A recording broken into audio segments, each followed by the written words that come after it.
जय हिंद, जय भारत, जय उत्तराखंड, जय जवान, जय किसान, सभी सम्मानित भाई बहनों को सादर प्रणाम। आज मैं बात करना चाहती हूँ नारी दर्शन पे, मगर उससे पहले हम पूरे देश में नारियों के ऊपर हो रहे अत्याचार के खिलाफत में, नारियों के कोख से जन्म लिए मानव समाज से, पुरुष समाज से, नारियों के वोट से सत्ता में बैठे नेताओं से, सरकारों से, राजनीतिक पार्टियों से, नारियों का सुरक्षा का दावा करने वाले वर्दीधारियों से, नारियों को न्याय देने का दावा करने वाले अदालतों से, या यूं कहूं कि सभी राजनीतिक पार्टियों, अपने संवैधानिक पदकदों, अपने संवैधानिक संस्थानों, अपने सभी शासन प्रशासन सरकारों से कड़वा सवाल करना चाहती हूं और कड़वे से कड़वे सवाल दागना चाहती हूं कि आपके होते हुए मेरे देश में नारियों की इस प्रकार की दुर्दशा क्यों है। यदि आप सचमुच में नारियों के पक्ष में हो तो फिर नारियों के ऊपर इस प्रकार का दुराचार या मानव इतिहास का शर्मसार, सबसे भयावह, कलंकित कुकृत्य देश में क्यों हो रहा है। आखिर क्या दायित्व है नारी के कोख से जन्म लेने वाला मानव समाज का, पुरुष समाज का नारियों के प्रति? आखिर क्या दायित्व है नारियों के वोट से पदकद में बैठने वाले नेतागणों, सरकारों, राजनीतिक पार्टियों का? आखिर क्या दायित्व है नारियों के सुरक्षा का दावा करने वाला वर्दीधारियों का? मैं हैरान हूं कि मैं इस विषय में हमें आपसे क्वेश्चंस करना पड़ रहा है।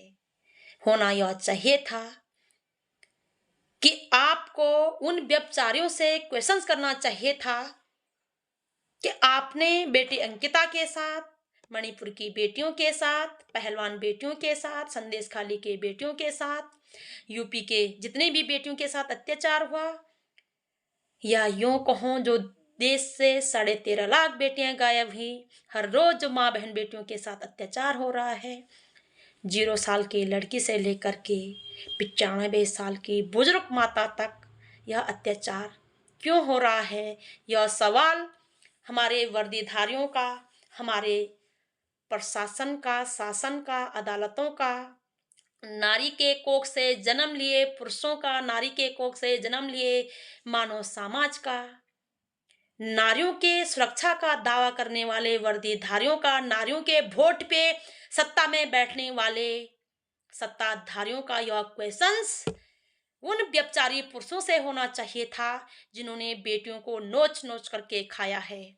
मगर दुर्भाग्य है कि यह क्वेश्चंस हमें आपसे पूछना पड़ रहा है, तो हम कड़वे से कड़वे सवाल आपके ऊपर दागेंगे, आपसे पूछेंगे आपके पदकदों का, आपके वर्दियों का, आपके कुर्सियों का, आपके ये संपूर्ण समाज का, इस देश की आधी आबादी नारी के प्रति क्या दायित्व है। क्या इस देश में एक भी पुरुष है जो माँ बहन बेटियों के न्याय सुरक्षा के लिए अपना पुरुषार्थ दिखा सकता है? क्या इस देश में एक भी गरिमामयी पद ऐसा बैठा हुआ है, ऐसा बचा हुआ है जो सरेआम नारियों की न्याय सुरक्षा के लिए मैदान में उतरता होगा, फिक्रमंद होगा? क्या इस देश में एक भी मानव समाज ऐसा है, एक भी इंसान ऐसा है जो इस बात पे चिंतित होगा ताकि नारियों को आपसे क्वेश्चंस न करना पड़े? मैं आज एक नारी होने के नाते अपनी कोख से जन्मे मानव समाज से, पुरुष समाज से, अपनी अदालतों से, अपने शासन प्रशासन संगठनों, राजनीतिक पार्टियों, धर्म, जात, सबसे क्वेश्चन करना चाहूंगी कि आखिर क्यों इस देश में, पूरे विश्व में सबसे ज्यादा अत्याचार नारियों के ऊपर हो रहा है। अत्याचार करने के मामले में मेरा देश प्रथम स्थान पे है। क्यों? क्या कर रहे हैं इस देश की वर्दीधारी, क्या कर रहे हैं इस देश के सत्ताधारी, क्या कर रहे हैं इस देश के नारियों के कोख से जन्म लेने वाले पुरुष, क्या कर रहे हैं इस देश के संवैधानिक पदकद, संवैधानिक संगठनें, हमारे अदालतें। हमें जवाब चाहिए। इसलिए मैं आज दो टूक कहना चाहूंगी, इसी विषय में चर्चा करना चाहूंगी, क्योंकि नारियों के ऊपर अत्याचार करने वाला पुरुष अलग प्लेनेट से, अलग ग्रह से नहीं आया है। इसी समाज का हिस्सा है, किसी न किसी राजनीतिक पार्टी का हिस्सा है, किसी न किसी जात धर्म का हिस्सा है, किसी न किसी पदकद से उसका लिंक है। हम पूछना चाहते हैं, क्या इसीलिए आप अपना पदकद ग्रहण करते हो? क्या इसीलिए आप अपनी जात धर्म संगठनों को एकत्र करते हो, ताकि आप सब एकजुट होकर के नारियों के ऊपर अत्याचार कर सके या फिर मौन रह सके? मेरा मानना है, जो नारियों के ऊपर अत्याचार कर रहा है वो तो अत्याचारी है ही है, लेकिन जो मौन खड़ा है वो महापापी है, वो महा अत्याचारी है। पदकद में बैठने के बावजूद भी यदि आप मौन हो, तो फिर क्यों इतना कायर बने हुए हो? क्यों उन पदकदों पे बैठे हुए हो? इसी सिलसिले में मैं एक एक करके सवाल दागूंगी, और मेरा अधिकार है कि मैं आपको झंझोड़ूं, मैं आपसे पूछूं कि पुलकित आर्य और कोई नहीं, इस मानव समाज, इस पुरुष समाज के बीच से निकला व्यभिचारी पुरुष है। मणिपुर में नारियों का शोषण करने वाला और कोई नहीं, इसी समाज से निकला हुआ एक व्यभिचारी भेड़िया थे। मैं सबसे पहले अपने देवभूमि उत्तराखंड की बात करना चाहूंगी। सबको विदित होगा कि उत्तराखंड की देवभूमि की बेटी के साथ बीजेपी के नेता के बेटे ने किस प्रकार की बर्बरता की। मैं पूछना यह चाहती हूँ, वर्दीधारी, हमारी सुरक्षा के लिए वर्दी पहनी है ना, तो क्या कर रहे थे आप? सत्ताधारी माँ बहनों की न्याय सुरक्षा के लिए सत्ता में बैठे थे ना, क्या कर रहे थे आप? क्या कर रहे हैं आप? क्या कर रहे थे? क्या कर रहे हैं आप? मैं पूछना चाहती हूँ उत्तराखंड के सभी मानव समाज से, क्या उत्तराखंड में सिर्फ एक ही पुरुष है, आशुतोष नेगी भाई साहब, जो माँ बहन बेटियों की न्याय सुरक्षा के लिए ग्राउंड से लेकर के अदालत तक लड़ाई लड़ रहे हैं? बाकी के पुरुष क्या हैं? जवाब जरूर देना। क्या आपके सीने में जिगर नहीं है? क्या आपके अंदर जमीर जिंदा नहीं है? क्या आपके भुजाओं में बल नहीं है? क्या आपके रगों में लहू नहीं बह रहा है? या फिर आपके भीजे में बुद्धि विवेक नहीं है? आखिर क्यों सिर्फ एक ही पुरुष अपनी माँ बहन बेटियों की न्याय सुरक्षा की लड़ाई लड़ रहा है? अब ये मत कह देना कि हाँ हाँ हम सोशल मीडिया पे कभी कभी एक आध पोस्ट कर देते हैं। आपकी जिम्मेदारी थी कि आप प्रॉपर अपनी माँ बहन बेटियों की रक्षा करें। यह आपकी प्रथम नैतिकता की जिम्मेदारी है। उसके बाद आपका पद, आपका कद, आपका राजनीतिक पार्टी, आपका जात, आपका धर्म, आपका संगठन है। पहला कर्तव्य आपका अपनी माँ बहन बेटियों की रक्षा करना है। अब सवाल का जवाब जरूर दें।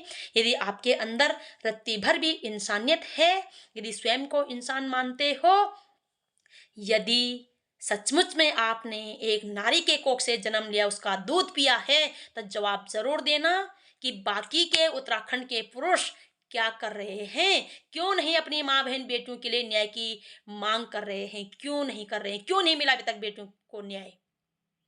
हमारा उत्तराखंड का वर्दीधारी, हमारा उत्तराखंड का सत्ताधारी, हमारी अदालतें जरूर जवाब दें।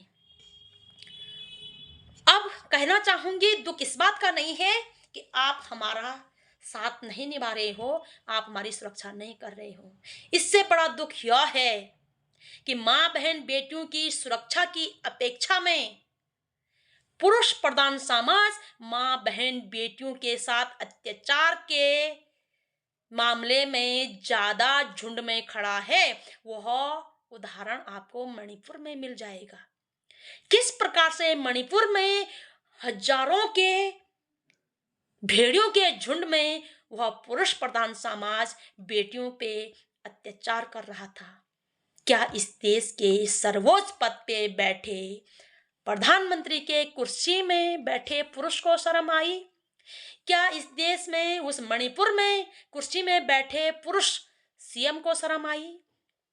क्या इस देश में जितने भी अधिकारी गण कुर्सी में बैठे पुरुष, जो डीएम हैं, जो एसडीएम हैं, जो डीजीपी हैं, उनको शर्म आई कि आपके होते हुए, पदकदों में बैठते हुए, वर्दी पहनते हुए, 3-3 स्टार लटकाते हुए आपके सामने आपकी माँ बहन बेटियों को आपके ही समाज से निकले हुए चंद भेड़िया पुरुषों ने किस तरह से बेटियों को नोचा? आई किसी को शर्म? धर्म के स्थलों में बैठे धर्म गुरु को, पुरुष के रूप में जो धर्म गुरु बैठा हुआ है, उसे शर्म आई? जो अदालतों में जज के रूप में पुरुष बैठे हुए हैं, उन्हें शर्म आई? जो वकीलों के रूप में पुरुष बैठे हुए हैं, उन्हें शर्म आई? जो वर्दी के अंदर पुरुष हैं, किसी को शर्म आई? क्या दायित्व है आपका अपने देश की आधी आबादी नारी के प्रति? क्यों आपको जहां खड़ा होना चाहिए वहां आप खड़े नहीं रहते हो, और जहां आपको दिखना भी नहीं चाहिए वहां आप भेड़ियों के झुंड में अपनी माँ बहनों को नोचने के लिए जाते हो? वह पुरुष अलग प्लेनेट से नहीं आया हुआ है, इसी समाज से, इसी जात से, किसी न किसी जात धर्म पार्टी से बिलोंग करते हैं। क्या उन पार्टियों को शर्म आई? क्या उन जातों को शर्म आई? क्या उन धर्मों को शर्म आई? क्या उन संगठनों को शर्म आई? क्या उन पदकदों को शर्म आई? क्या पुरुष प्रधान समाज को शर्म आई कि आपके जैसे ही वह पुरुष भेड़िया के रूप में बेटियों को नोच रहा था? क्या आप मेरे सवालों के जवाब दे सकते हो? क्या आपके अंदर इंसानियत है? क्या आपके सीने में जिगर है? क्या आपके हृदय में जमीर जिंदा है? क्या आपके भुजाओं में बल बचा हुआ है? क्या आपके रगों में लहू दौड़ रहा है? क्या आपके सीने में बुद्धि विवेक, भिजे में बुद्धि विवेक है या नहीं? अब मैं बात करती हूँ, जो इंसान होगा वो इस बात का चिंतन करेगा, माँ बहन बेटों की रक्षा के लिए सड़कों पे उतरेगा, न केवल उतरेगा, उन तमाम व्यभिचारियों से माँ बहन बेटियों के ऊपर अत्याचार हुए प्रतिशोध का बदला लेगा। और यदि आप कायर हो तो हम उन सभी शैतानों से खुले मैदान में अपने ऊपर हो रहे अत्याचार का बदला लेना चाहते हैं, क्योंकि हम बताना चाहते हैं अपनी कोख से जन्म लिए हुए मानव समाज से, पुरुष समाज से, कि हमें अब आप पे भरोसा नहीं रहा। हम बताना चाहते हैं अपनी गूंगी बैरी शासन प्रशासन से कि हमें अब आपके इस प्रकार के रवैये से पर विश्वास नहीं रहा। हम बताना चाहते हैं अपनी अंधी अदालतों से कि हमें अब आप पर भरोसा नहीं रहा।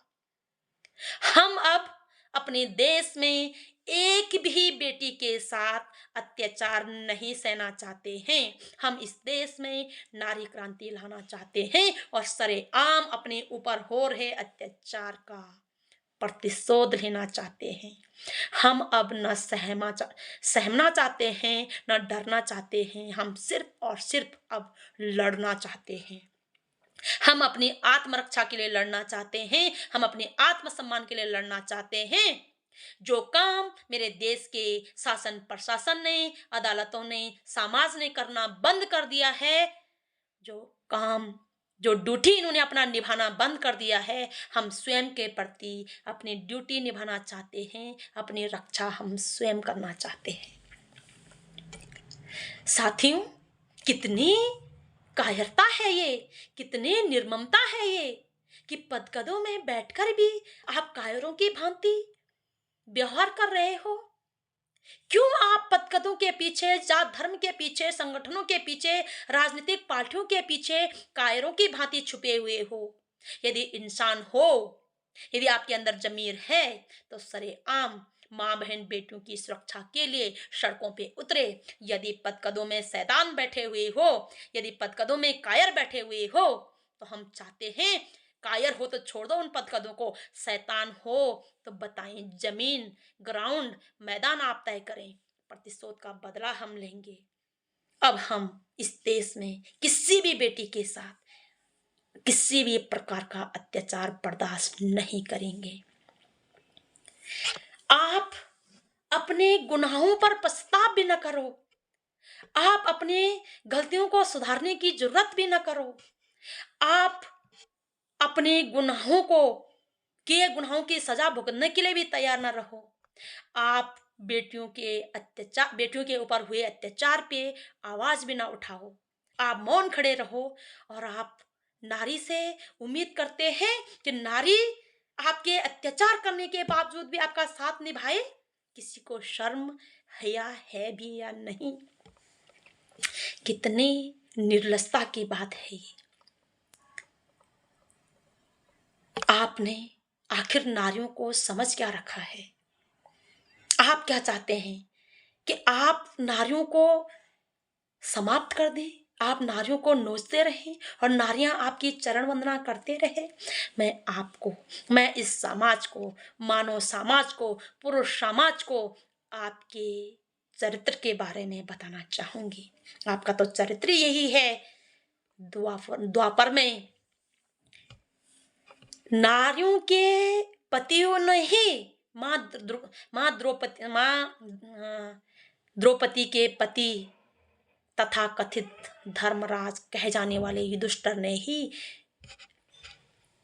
अपनी पत्नी को जुए में दांव लगाया था। यह है इस समाज की कड़वी सच्चाई, घटिया चरित्र कि अपनी पत्नी को जुए में दांव लगाने वाले, सरेआम अपनी भाभियों का चीरहरण करने वाले और मूक दर्शक बन करके नारियों के ऊपर अत्याचार मौन रूप से देखने वाले द्रोणाचार्य, भीष्म पितामह, यही इस समाज का असली चरित्र है।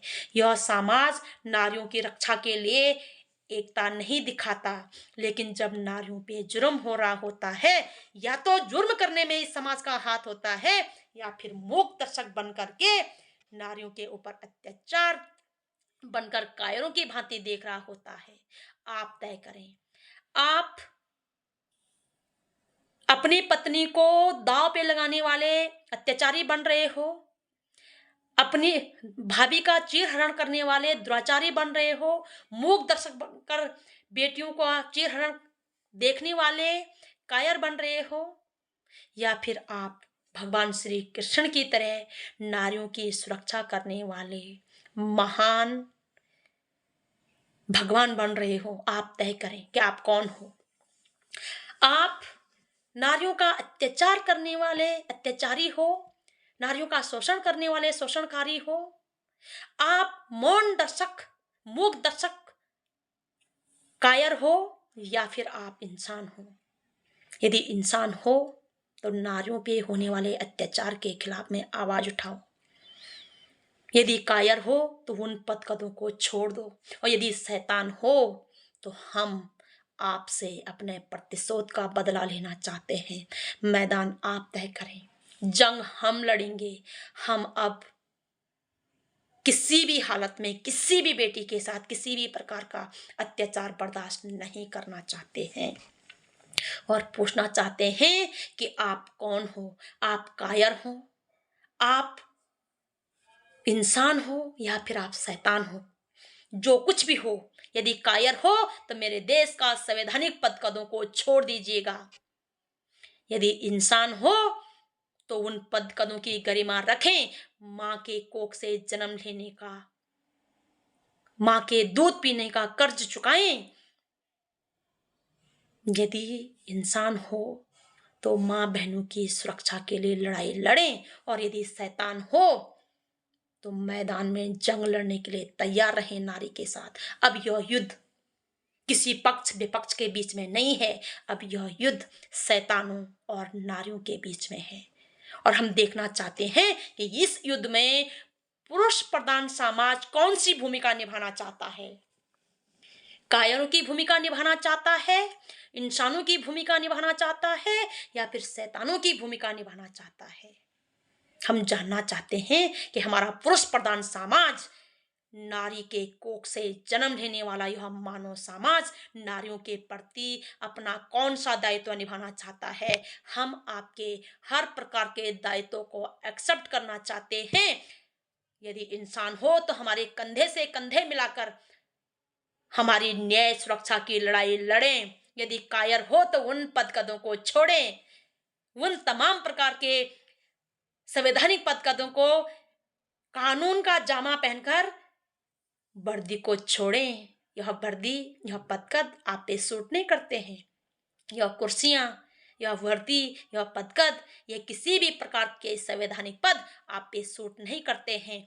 उन्हें छोड़ें और यदि शैतान हो तो खुले मैदान में हमसे लड़ाई लड़ने आए। हम अब लड़ना चाहते हैं शैतानों से। हम अब अपने अत्याचारियों से, अपने शोषणकारियों से लड़ना चाहते हैं। हम इस देश में नारी क्रांति लाना चाहते हैं। यदि आर और पार की लड़ाई हम लड़ना चाहते हैं, या तो इस देश में फिर हमेशा हमेशा के लिए बेटियां सुरक्षित होंगी, या फिर इस देश की नारी हमेशा हमेशा के लिए समाप्त हो जाएंगे। अब हम इस देश में नारी क्रांति लाना चाहते हैं। अब हम किसी के आगे गिड़गिड़ाना नहीं चाहते, डरना नहीं चाहते। हम अब बहादुरी से लड़ना चाहते हैं, बहादुरी से मरना चाहते हैं। हम अब द्रौपदी की तरह नहीं रोना चाहते। हम अब वीर वीरांगना झांसी की तरह, दुर्गावती की तरह, रानी चेन्नम्मा की तरह, रानी तीलो रौतेली की तरह लड़ना चाहते हैं। हमें अपनी रक्षा करना आता है, हमें अपना आत्मसम्मान करना आता है, हमें अपनी सुरक्षा करना आता है। अब नारी के कोख से जन्म लिया हुआ यह मानव समाज, यह पुरुष समाज नारी के वोट से, सपोर्ट से कुर्सियों में बैठा हुआ सत्ताधारी, नारियों के सुरक्षा के दावा करने वाले वर्दीधारी, नारियों को न्याय दिलाने का दावा करने वाले हमारे अदालतें, हमारा समाज, हमारा संगठन सब तय करें कि आप नारियों के प्रति कौन सी भूमिका में रहना चाहते हैं।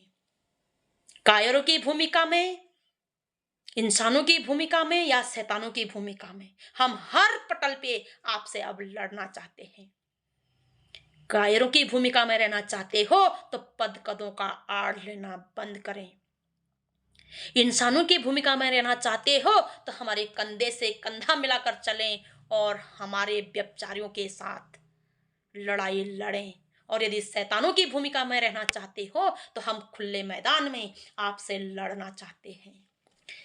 आशा करती हूं कि इस विषय में आप अपने घरों में चर्चा करेंगे और सोचेंगे कि हम अपनी देश की नारियों के लिए कौन सी भूमिका में रहें। और मैं निवेदन करूंगी कि इंसानों की भूमिका में रहें।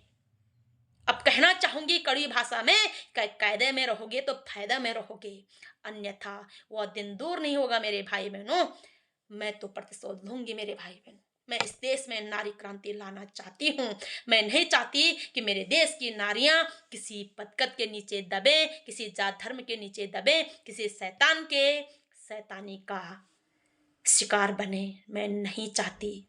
यदि शिकारी बनना है तो हम बहादुरी से लड़ना चाहते हैं, जंगे मैदान में शहीद होना चाहते हैं। आशा करूंगी जो कोई भी इस देश के संस्थानों में अपनी जिम्मेदारी निभाने के लिए बैठा हुआ है वो जरूर जिम्मेदारी निभाएगा, अपनी जिम्मेदारी से भागेगा नहीं, कायरता की भूमिका में नहीं रहेगा, वो इंसानों की भूमिका में रहेगा।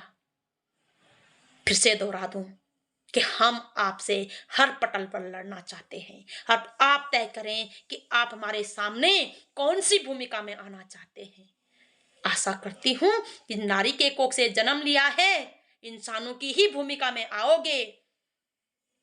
मगर यदि आप कायरों की भूमिका में आना चाहते हैं तो पदकदों को छोड़ दें, शैतानों की भूमिका में आना चाहते हैं तो मैदान तय करें। हम लड़ना चाहते हैं। अब आशा करूंगी मेरे भाई बहनों कि आप जागरूक होंगे, आप इस विषय में चर्चा करेंगे। मैं मातृशक्ति से कह देना चाहती हूँ कि छोड़ दें अब इनके रूढ़िवादी सोचों को, अपने कंधों में ले जाना भूलें मत कि आपको शोषण करने वाला इसी समाज का किसी न किसी जात धर्म राजनीतिक पार्टी पद कदों से निकला कोई शैतान है।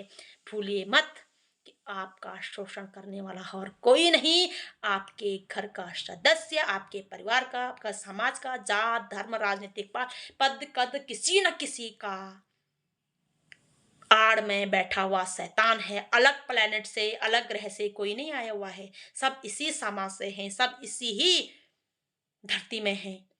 सब जननियों के ही कोख से जन्म लेने वाले शैतान हैं जो आप पे अत्याचार करते हैं। तो आंख बंद करके किसी पर भी भरोसा करना बंद करें। अपनी रक्षा की जिम्मेदारी स्वयं लें।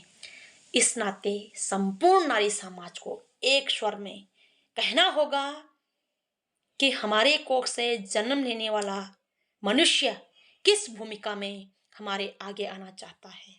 आशा करती हूं कि आप जरूर मेरे सवालों का जवाब देंगे। बात है नारी चेतना की, बात है नारी दर्शन की। बता दूं इस संसार को, नारी वह है जो अपने खून से मनुष्य को सींचती है। नारी वह है जो अपने दूध से मनुष्य को पालती है। नारी वह है जो अथाह दर्द सह करके मनुष्य को जन्म देती है। नारी वह है जो अपने हर प्रकार के कष्ट सह करके 9 महीने तक अपनी मानव समाज को अपने कोख में रखती है। नारी वह है कि हर सुख दुख में मानव समाज का साथ निभाती है। नारी वह है अत्याचार करने के सहने के बावजूद भी आपका साथ निभाती है। हम फिर कहना चाहेंगे कि आप अपने अत्याचार का पछतावा भी न करो। आप अपने अत्याचार को सुधारने की गुस्ताखी भी न करो, जरूरी भी न समझो। और आप नारियों से उम्मीद करते हैं कि नारी आपका साथ निभाते रहे। कैसे? नारियों, कायरों और शैतानों का साथ निभाना बंद करें। यदि कोई इंसान के रूप में आपके साथ कंधे से कंधा मिलाकर चल रहा है, उसे ही स्वीकार करें। बाकी कोई